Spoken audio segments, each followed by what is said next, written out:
कृष्ण जिनका नाम है, गोकुल जिनका धाम है, ऐसे प्यारे भगवान को हम सबका बारंबार प्रणाम है।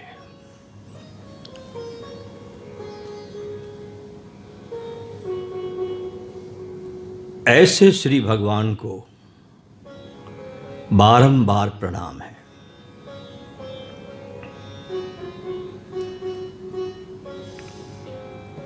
भगवान श्री कृष्ण जब शांति दूत बनकर गए, अंतिम प्रयास, एक आखिरी कोशिश कर ली जाए, शांति दूत बनकर गए। तो जब पहुंचे तो धृतराष्ट्र ने उनको एक गाय भेंट की।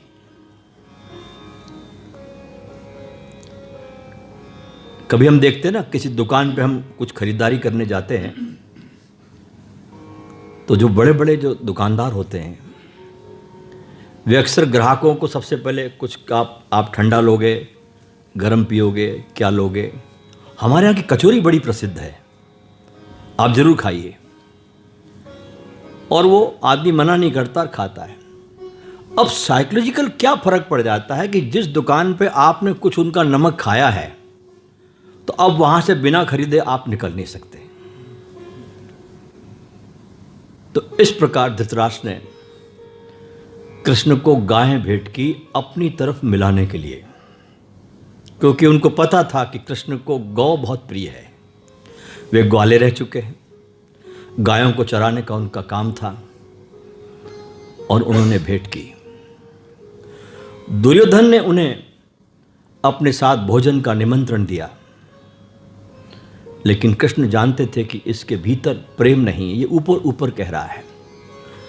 भले ही इसने 56 प्रकार के भोग मेरे लिए बनाए हो, लेकिन मेरे प्रति इसके मन में कोई प्रकार का आदर नहीं है। और जब कृष्ण ने दुर्योधन के निमंत्रण को अस्वीकार करके विदुर का निमंत्रण स्वीकार किया, तो दुर्योधन ने कहा कि अगर कल सभा में शांति का प्रस्ताव रखते समय कुछ अटपटी बात कृष्ण ने कह दी तो मैं इसको बंदी बना लूंगा। यह दुर्योधन की सबसे बड़ी गलती है। विनाश काले विपरीत बुद्धि। और जब अगले दिन भगवान कृष्ण ने शांति का प्रस्ताव रखा कि कुछ मत दो, पांडवों को इंद्रप्रस्थ ही दे दो, दुर्योधन ने मना किया। कुछ नहीं दे सकते तो 5 गांव ही दे दो। तो दुर्योधन कहता है 5 गांव तो क्या, मैं एक सुई की नोक की जमीन भी नहीं दे सकता। विश्व पितामह कहते हैं कृष्ण से, कृष्ण जब तुम्हें पता था कि दुर्योधन इतना हठीला है, वो किसी की बात सुनता नहीं, तो तुम फिर यहां पर क्यों आए? कृष्ण बड़ा गजब जवाब देते हैं। कहते हैं मैं इसलिए प्रयास करने के लिए आया, अंतिम प्रयास, ताकि भविष्य में लोग ये ना कह सके कि इस युद्ध को टाला जा सकता था। और कृष्ण जैसा व्यक्ति मौजूद था, फिर भी युद्ध हुआ। तो मैं अंतिम प्रयास करने के लिए यहां पर आया। जब दुर्योधन ने उन्हें बंदी बनाने की कोशिश की उस सभा में, तो कृष्ण मुस्कुराते हुए दुर्योधन से बड़ी सुंदर सी बात कहते हैं। कहते दुर्योधन तू मुझे गिरफ्तार करेगा, तू मुझे बंदी बनाएगा। तुझे पता है ना कि जब मैं 1 दिन का था, जब मेरा जन्म हुआ था, तो मैं जेल तोड़ के भाग गया था। जब मैं 1 दिन का था और जब मेरा जन्म हुआ था, तो मैं उस दिन जेल तोड़ के भाग गया था। और अब तो मैं बहुत बड़ा हो गया हूं, तू बंदी बनाएगा। और इतना कहते हुए भगवान कृष्ण ने दुर्योधन को अपना विराट स्वरूप दिखाया। लेकिन दुर्योधन की आंखें अंधी है।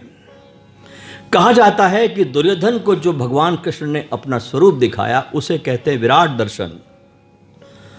और कुरुक्षेत्र में जो अर्जुन को दर्शन दिया गया उसका नाम है विश्वरूप दर्शन। पूरे विश्वरूप को दिखाया अपने भीतर अर्जुन को। लेकिन दुर्योधन इनके इस विराट स्वरूप को देखकर कहता है कि ये बहुत बड़े जादूगर है, मैजिशियन है। उनकी हंसी उड़ाई, उनका उपहास किया, उनके स्वरूप को देख नहीं पाया, उस विराट स्वरूप को जो कृष्ण ने उन्हें दिखाई दिया। मित्रों, मैं आपसे पूछता हूं एक बात, ध्यान से सुनना। आप इतनी प्रार्थनाएं करते हैं, इतना ध्यान करते हैं, इतना पढ़ते हैं, इतने शिविरों में जाते हैं, कभी आपके सामने भी अगर परमात्मा आ जाए तो क्या पहचान लोगे? आप इतनी प्रार्थना करते, इतना ध्यान करते, इतनी लगन लगाते, इतने मंदिरों में जाते, सब कुछ करते आप, लेकिन कभी आपके सामने अगर परमात्मा खड़ा हो जाए तो आप नहीं पहचान सकते। क्यों? क्योंकि आपके दिमाग में बहुत सारे बादल भरे हुए हैं।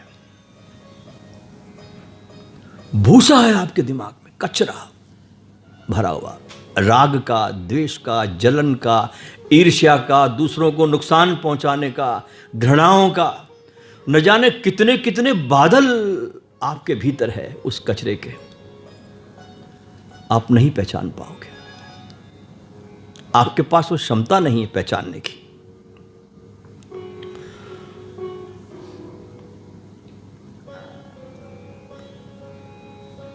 आपके भीतर इतनी अश्रद्धा है, इतना शक है। और क्या आप समझते हैं कि अगर आपके सामने परमात्मा आ जाए तो क्या वो वही रूप में आएंगे, मुरली बजाने वाले, गाय लेकर, राधा को लेकर, वैजंती माला पहनकर? उस रूप में तो नहीं आएंगे ना, उनका रूप कुछ और होगा। और बड़े मजे की बात है कि परमात्मा हमारी जिंदगी में कई बार आया, लेकिन हम पहचान नहीं पाए। कैसे? जब जब भी हमें जीवन में उनकी आवश्यकता पड़ी परमात्मा की, वो किसी न किसी रूप में आए। कभी माँ बाप के रूप में आए, कभी भाई बहन के रूप में आए, कभी गुरु के रूप में आए, कभी किसी मित्र के रूप में आए, कभी किसी सहयोगी के रूप में आए। मैं ये नहीं कह रहा हूं कि माँ बाप भगवान नहीं है या भगवान है, या गुरु भगवान नहीं है, भगवान है। मैं ये कहना चाहता हूं कि जब जब भी आपको उनकी जरूरत पड़ी, उनकी ऊर्जा उनके माध्यम से आपकी तरफ बही।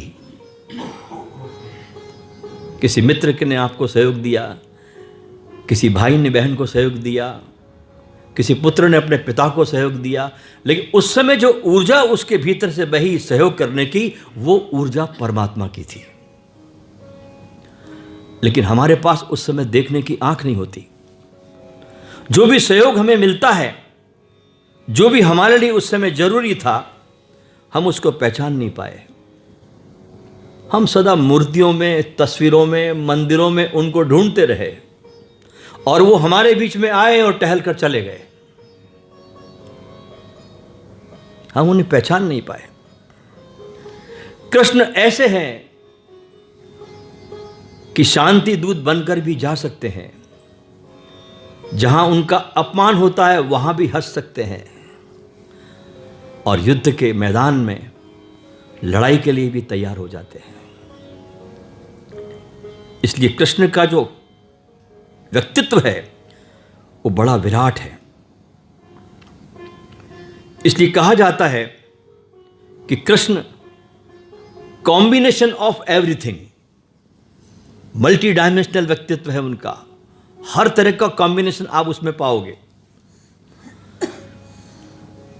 एक चोर के लिए भी रास्ता, इसलिए अदालतों में गीता की कसम खिलाई जाती है और किसी धर्म ग्रंथ की कसम नहीं खिलाते गीता के अलावा, क्योंकि गीता में चोर के लिए भी मार्ग है।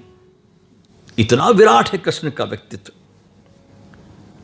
और कृष्ण सदा ही बहुत सहज और साधारण रहे, कभी अपने भीतर अहंकार नहीं आने दिया। हमारे पास एक शब्द है इम्प्योर, IMPURE।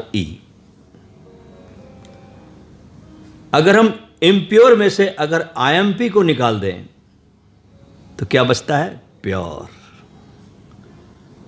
अगर हम अपने इंपॉर्टेंस को खत्म कर दे, अपने अहंकार को खत्म कर दे जीवन से, तो हम भी प्योर हो जाते हैं। और कृष्ण की यही देशना है कि जीवन में सहज, सरल और साधारण रहो, क्योंकि करता तो वही है, हम सदा ही अकर्ता है। जो होता है उसी की मर्जी से होता है। इसलिए कृष्ण की इस सहजता और सरलता को हम धारण करें और धीरे धीरे समबड़ी से नोबड़ी की तरफ चले। हम सदा ही समबड़ी की तलाश में, कुछ बने, कुछ बन जाए, कुछ विशेष लोग पहचाने, सदा अपना अहंकार का झंडा लेकर हम चलते हैं। नहीं, धर्म की यात्रा है सदा ही समबड़ी से नोबड़ी की तरफ।